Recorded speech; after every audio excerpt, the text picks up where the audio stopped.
It's week 15, fans. If you're still in fantasy football, you're about to make yourself some money, possibly. Unless you're in a free league.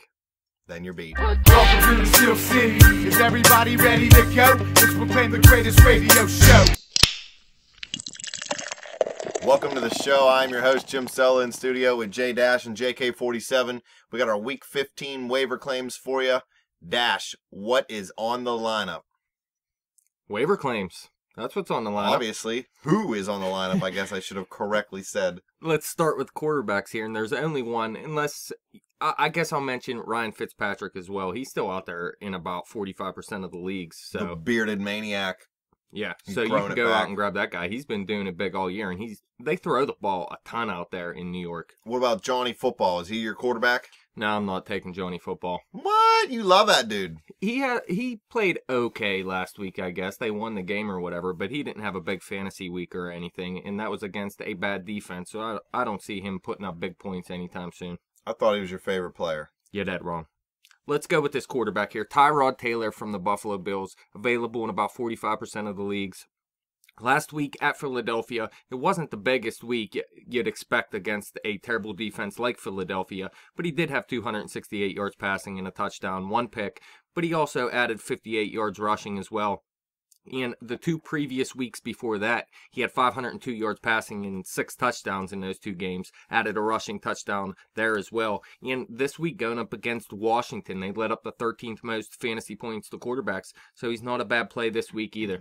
Anything you want to say about T-Mobile, Jim? This is your boy.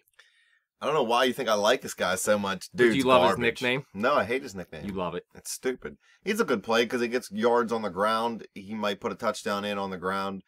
I mean, if you're struggling at quarterback right now and you're in the playoffs, you're hurting. I don't know how you even made it to week 15. If he and both Fitzpatrick were out there, I'd go Fitzpatrick all day, though. The one spot that, I don't want to say it's easy, but, I mean, there's only, so many teams. There's only one quarterback for each team in most leagues. Some play two. But if you're in a 12-team league, like the top 12 quarterbacks are still pretty good. Yeah, we're probably going to mention some more quarterbacks tomorrow in our situational starter and sleeper segment. So if you're looking for a quarterback, check that segment out. But if you have any questions, you can go ahead and hit Jim up as well, and we'll give you the answer. At bet_the_spread on Twitter.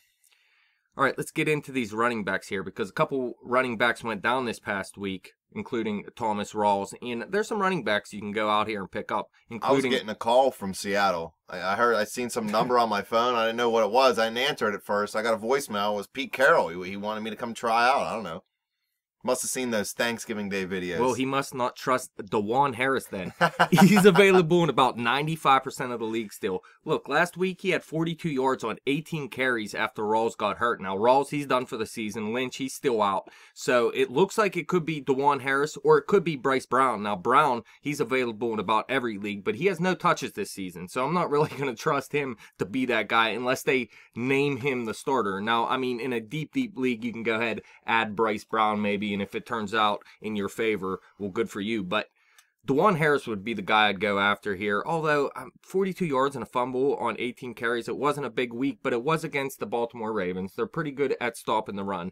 And this week, the Cleveland Browns, they led up the 9th most fantasy points to running back. So whoever starts in that game is probably going to be a good play. Well, whatever happened to Fred Jackson, and why did they even bother signing this dude? Yeah, well, I was reading, they said he is more of a passing down back. They don't think he is a every down back anymore. He's just a guy they want to use in the passing game and on third down. Alrighty then. How about my boy, Blau Powell? I thought about signing him, then I decided not to. Look, he's available in about 85% of the league still. He should be one of the top ads in my opinion this week. He only had 36 yards rushing on 3 carries last week versus Tennessee, but he also had 5 catches for 46 yards and a touchdown. 2 weeks ago at the New York Giants, he had 8 catches for 91 yards and a touchdown. He has double-digit fantasy points in 3 of the last 4 games since coming back from an injury. Now, even Chris Ivory, he ran well last week, but like I said, Fitzpatrick throws the ball 40 times a game, and Blau Powell's the guy that's used in the passing game out of the backfield. So I see him going to keep producing moving forward, just as long as Fitzpatrick does, because that Jets offense gets it done in the passing game. And if you look, they're going at Dallas this week. Now, Dallas, they're not a terrible defense, but they haven't been able to stop running backs this season in terms of fantasy. They led up the 6th most fantasy points to running backs. So I like Blaupau this week. Blau. What do you think, 47? Blaupau? Blaupau. He carries a card of that guy in his wallet, I think. I wish I had his rookie card. 47's got his fat head. How about James White, New England Patriots, available in about half the league still? Patriots running backs always scare the crap out of me. Well, look, LeGarrette Blount, he could miss this week's game. He's on crutches, so it's a possibility. James White, he had his 3rd double-digit fantasy performance last week in the past 4 games. He had 4 catches for 38 yards, plus he had a 2-yard touchdown run. If LeGarrette Blount misses time, James White's the running back I want out there. Brandon Bolden might see more carries on the ground. He had 16 carries last week for 51 yards, and he'd see an expanded role as well. He's available in about 90% of the leagues, but I'd go James White if they're both out there because he's used more in the passing game, and he'll get a couple carries as well. So I'd go White over Bolden, but Bolden in a deep league, I could see taking a chance on him too. White looks like Steve Urkel on steroids. Jamal White, huh? Believe it. 47 loves Family Matters. 47, what do you think? Brandon Bolden, yes or no this week? It's hard to trust one New England running back, let alone 2, and I'd go James White over Bolden. But in a real deep league, let's say you're in a 14-team league and you need a running back, would you even consider Bolden, or are you saying stay away from him, find something else? I'm thinking James White, and the reason is why is, I mean, as you said, he has 3 double-digit fantasy performances in his last 4 games, but, I mean, Tom Brady loves throwing them short passes to them running backs in the passing game. So, I mean, if he can get some open field to work with, you know, I mean, this could be a big payday for somebody. How about the Saints running back now, Tim Hightower? He's available in about 55% of the leagues. Last week, 28 carries. He only ended up with 85 yards on those 28 carries, but he did score a touchdown at Tampa Bay. Now, going into the week, we knew Mark Ingram was out, and it looked like C.J. Spiller was going to be the guy that took over. He spilled his chances all over the ground. How down on C.J. Spiller must the New Orleans Saints be that now that your starting running back's out? I mean, they had problems at running back all season. Not necessarily meaning Ingram was bad or anything, but they had running back injuries, and they never really wanted to get Spiller involved that much. So that signing was a terrible signing because they're not even trying to use him. And if they see he's just finished, then they need to get rid of him because I don't know what they're doing with C.J. Spiller right now. He's basically been a disappointment for his career. He showed flashes at least a little bit every year, and every year people get all excited about him and think, okay, next year's that big year. And I mean, outside of the return game, he's never really been consistently good on the field.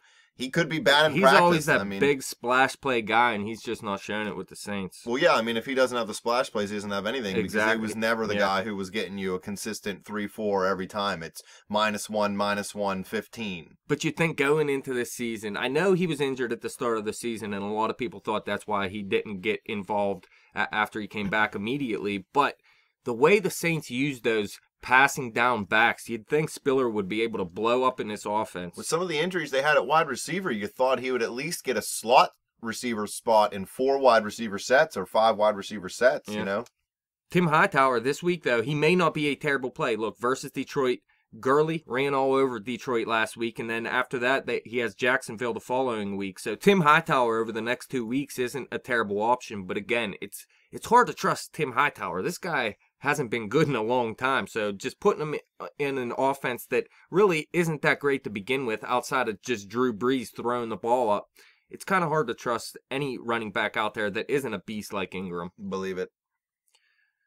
This is a guy I am going to trust this week if TJ Yeldon doesn't play, and it is Bernard Robinson. He's available in about 90% of the leagues. Is he going to make it through the game, or is he going to break in half? Well, Yeldon didn't make it through last game, and that's why Robinson came in, had 14 carries, 75 yards, and a touchdown. Looked very good. Now, if Yeldon doesn't play this coming week, they're going up against Atlanta. Atlanta, they've been a pretty decent defense this season compared to what we thought they were going to be at the beginning of the season, but they haven't been able to stop running backs in terms of fantasy this year. They've let up the most fantasy points to running backs so far this season. So if TJ Yeldon does not play, Bernard Robinson is a must play this week. So I am definitely going to add him if he is out there. Any thoughts? The only thing that scares me about Robinson is his size. He was a quarterback coming out of college, got turned into an offensive weapon his first year, then got turned into a running back in his second year, and then his elbow broke last year or whatever happened to his arm. He looked good last year. He missed some time. He does look good when he's on the field. You just got to hope that he stays there. Yeah, just one game. Do it up, man. How about James Starks for Green Bay? Available in about 45% of the leagues. Now, it's a Eddie scary Lacy, one because Lacy looks like he's getting his head right now. Yeah, out of the bye, Lacy started to turn it on. Now, he's had some big weeks and some down weeks since then, but he had a big week last week, and so did James Starks, though. He had 11 carries for 71 yards and a touchdown, and he was used in the passing game. 4 catches, 32 yards, and another touchdown versus Dallas. Over the past 6 games, he has 5 double-digit fantasy performances in 6 of the last 8 games as well. And they go up against Oakland this week. So they both performed last week, both Lacy and Starks. So why not this week against Oakland, who really hasn't been that good at stopping the run over the second part of the season here? Mike McCarthy took over the play calling, too, from Tom Clements up in Green Bay. So they might start running the football more, or at least more efficiently, because you run to set up the pass. I mean, you still got to be able to run the football to be able to pass effectively in the NFL.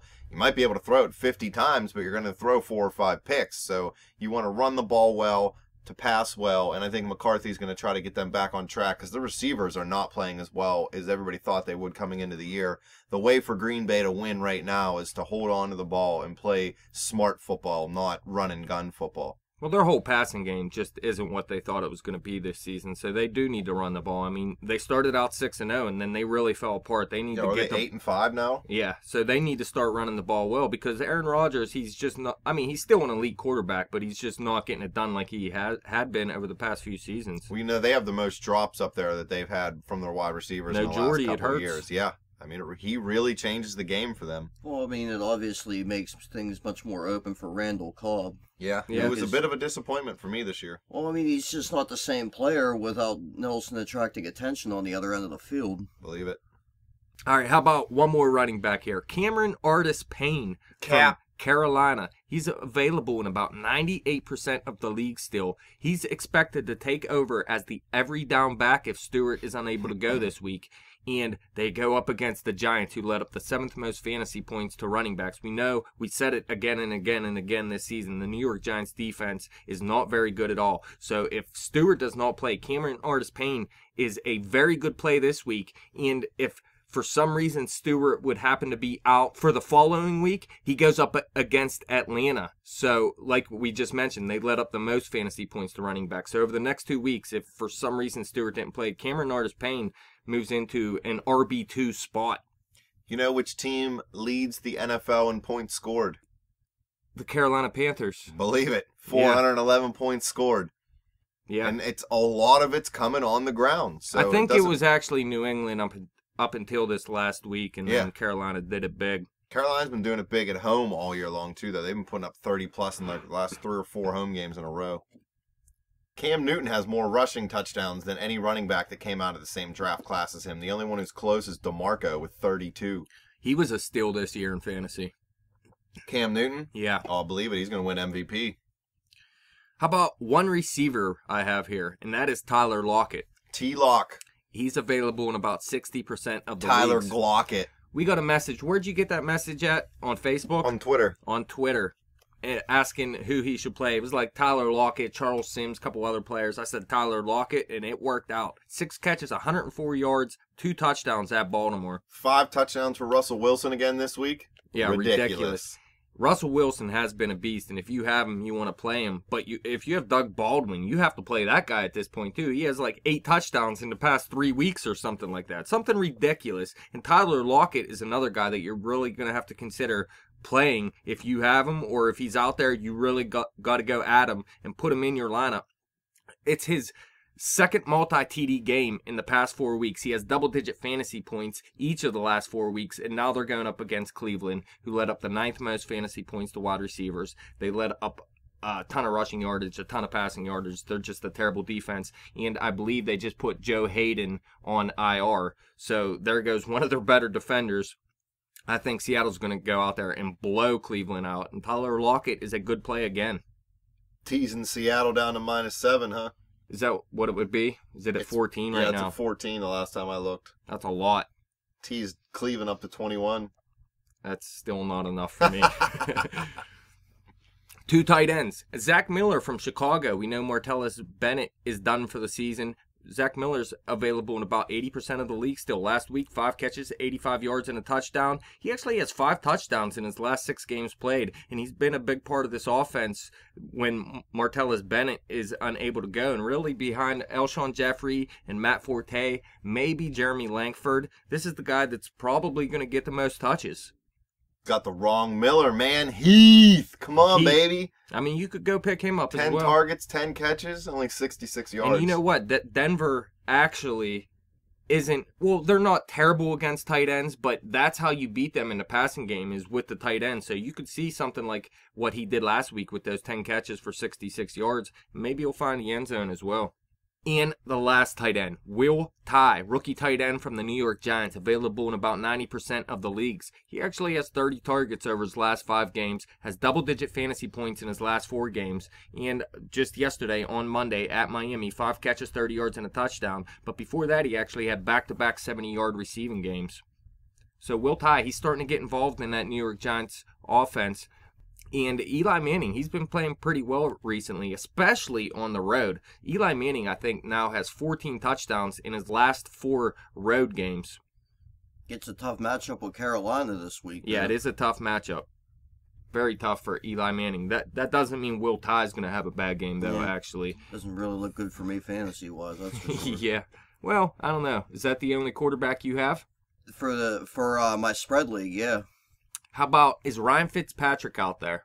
I'll have to take a look. You take a look, and if he is, I'd actually think about picking him up and playing him over Eli Manning this week. Now, someone actually asked me for last week, should they play Ryan Fitzpatrick or Eli Manning? And that was the same message that Jim got on Twitter. And I said, play Eli Manning. He's going to have a big week. He's been playing big on the road. And he went out there and had 4 touchdowns. And I was a little worried because Fitzpatrick actually had a big game on Sunday, throwing for 3 touchdowns and 263 yards. But Eli did it huge. But I'm going to go the other way around this week. I'm going to say Fitzpatrick has the bigger week. What about you, man? You're still in it in one league, correct? Yeah, I squeaked by. I played 47 in the league this week. He's going to beat the crap out of me. I'm projected to lose by about 75 points, I think, 3 already. 3 points, I think it It is. was 3 points. I actually just checked. Julius Thomas or Delaney Walker is my biggest thing. You got Thomas. I think they're playing Atlanta. Walker's going against New England. I mean, these are tough matchups. I'm going to go with Julius Thomas in that instance, I believe, man. I was thinking about it, but it just scares me. I don't think I've ever played him and got anything good out of him all year. Every time he's done good, I don't have him in the lineup.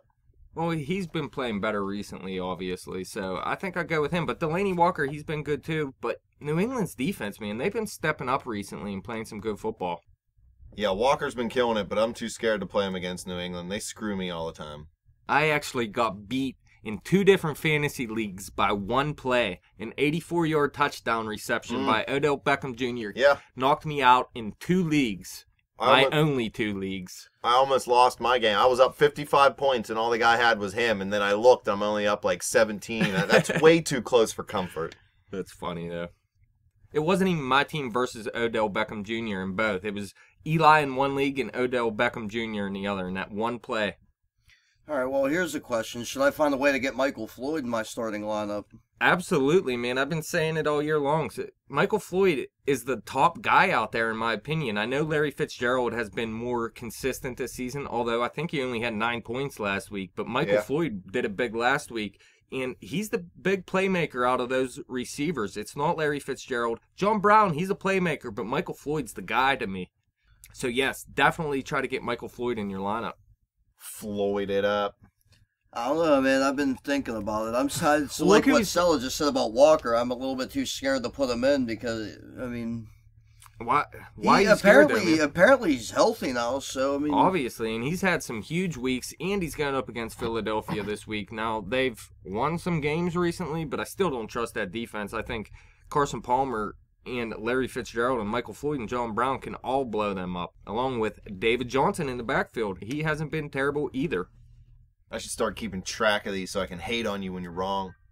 I don't care when I give you bad advice, but anytime someone gives us or someone asks us a question on Twitter or whatever, we seem to be right. Give easy good advice. You give me bad advice. That's fine. Any questions or comments, fans, just hit us up on Twitter at bet_the_spread. Hit me up on Twitter at betjimthewin. Check out the Facebook page at facebook.com/betthespread. Keep coming back to YouTube and click and subscribe. 220 subscribers. 230 by tomorrow, right?